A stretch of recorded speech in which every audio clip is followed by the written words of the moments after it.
दोस्तों आज हम लोग सामान्य ज्ञान के कुछ जरूरी प्रश्न देखेंगे जो परीक्षाओं में बार बार पूछे जाते हैं। गुप्त साम्राज्य के संस्थापक कौन थे?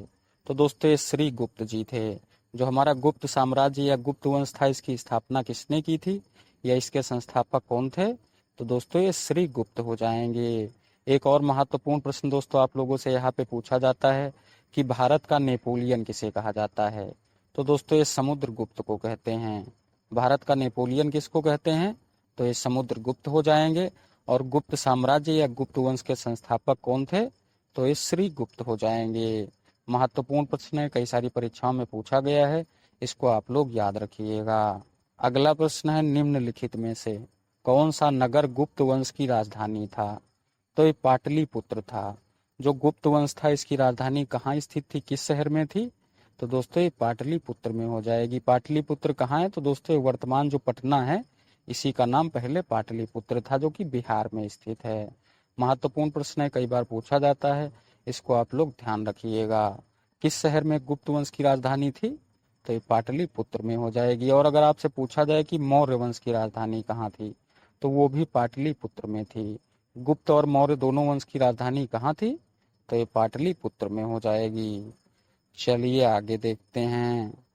अगला प्रश्न है हमारा, कामाख्या मंदिर किस राज्य में स्थित है? तो दोस्तों ये असम में है। महत्वपूर्ण प्रश्न है, कई सारी परीक्षाओं में पूछा जाता है, इसको आप लोग विशेषकर जरूर याद रखिएगा। कामाख्या देवी मंदिर ये जो है हमारा, ये कहाँ है? तो दोस्तों ये असम में हो जाएगा। असम में जब आप गुवाहाटी जाएंगे तो गुवाहाटी से लगभग 8-10 किलोमीटर की दूरी पर स्थित है। महत्वपूर्ण मंदिर है, बहुत सारे लोग यहाँ पे जाते हैं, कई बार परीक्षाओं में भी पूछा जाता है, इसलिए आप लोग इसको याद रखिएगा। कामाख्या देवी मंदिर हमारा कहाँ है? तो ये असम राज्य में हो जाएगा। अगला प्रश्न है, दिल्ली की पहली महिला शासक कौन थी? तो दोस्तों ये रजिया सुल्तान थी। जो हमारी दिल्ली सल्तनत थी इसकी पहली महिला शासक कौन थी? तो ये रजिया सुल्तान हो जाएंगी। अगला प्रश्न है, किस मुगल सम्राट ने फतेहपुर सीकरी को अपनी राजधानी बनाया? तो दोस्तों ये अकबर ने बनाया था। जो फतेहपुर सीकरी है इसको अपनी राजधानी किसने बनाया था या फतेहपुर सीकरी को किसने बसाया था? तो दोस्तों ये अकबर हो जाएगा। महत्वपूर्ण प्रश्न है, कई बार पूछा जाता है, इसको भी आप लोग याद रखिएगा। अगला प्रश्न है, 1857 के विद्रोह का कारण क्या था? तो ये चर्बी वाले कारतूस थे। जो 1857 का विद्रोह हुआ था उसके पीछे क्या कारण था? तो ये चर्बी वाले कारतूस हो जाएंगे। अगला प्रश्न है, किस अनुच्छेद के तहत राष्ट्रपति को आपातकाल की घोषणा करने का अधिकार है? तो ये अनुच्छेद 352 में दिया हुआ है। ये जो आपातकाल या इमरजेंसी लगाई जाती है किस अनुच्छेद के अंतर्गत लगाते हैं राष्ट्रपति? तो ये अनुच्छेद 352 हो जाएगा।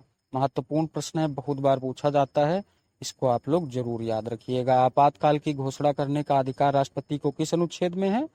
तो अनुच्छेद 352 हो जाएगा। अगला प्रश्न है, भारत का सबसे सूखा स्थान कौन सा है? तो ये लेह है। भारत में सबसे कम वर्षा कहाँ होती है या भारत का सबसे अधिक सूखा स्थान कौन सा है? तो ये लेह हो जाएगा। लेह कहाँ है? तो लेह लद्दाख में स्थित है, जो कि अब केंद्र शासित प्रदेश है, पहले जम्मू कश्मीर का हिस्सा हुआ करता था। और अगर आपसे पूछा जाए कि भारत में सबसे अधिक वर्षा कहाँ होती है, तो ये मासिनराम में होती है।